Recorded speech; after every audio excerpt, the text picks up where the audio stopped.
My name is Jean-Guy Odeu. I'm 27, I'm French, and currently in Freetown, Sierra Leone, helping fight Ebola as a cartographer. I'm responsible for providing all MSF teams in the field with everything they need in terms of maps. It can be anything from a basic map showing roads and villages we need to get to medical maps to monitor the development of the epidemic. Patients are tracked by region, village, town, and in very special cases, right down to the district level. This all helps the medical teams to focus on the hotspots of the epidemic. When I go out in the field here, it's for two possible reasons.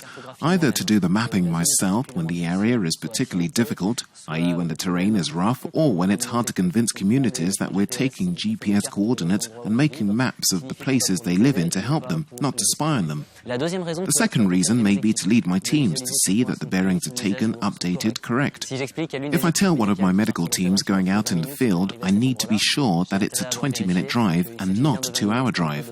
If, thanks to my maps, each MSF team can save 5 to 10 minutes on a job, that's a lot of time saved, and fighting Ebola is a race against the clock. Okay. So the points we were taking were good, because we can confirm that from Malaisoko to Makoro, you have one road. Here in our teams, we have what we call GPS men. They act as our eyes, my eyes and ears in a way. Being based in the capital, I can send a certain number of teams out in the field. For example, teams that we're training to use a GPS, who go straight out there on motorbikes. Generally, at the end of the day, the teams bring me the data that they've gathered during the day. Cartography is something very new for most people here. They love the cartography work, the novelty of going around with the GPS. Every evening when they come back, the first thing they do is look at the bearings they've taken and the places they've mapped, even before logging their hours. It's really nice to see. Going out in an Ebola area is not an easy choice by any means, and the first few weeks are quite stressful. This Ebola mission is my first African mission, so in the first few months I made mistakes. For example, I made the mistake of not drinking enough fluids.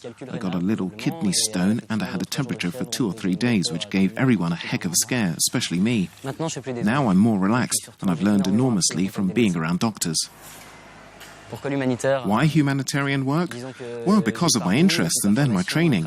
I ended up in a job that involves a lot of computer work, which can be somewhat abstract. And when I had to choose what I would do with my career over the next few years, I said to myself, how can I continue doing this work, which I enjoy tremendously, but still get the feeling that it's really useful every day? I'm proud of having built something. I'm happy that I've been involved in a new way in the fight against Ebola. I'm happy to have done that.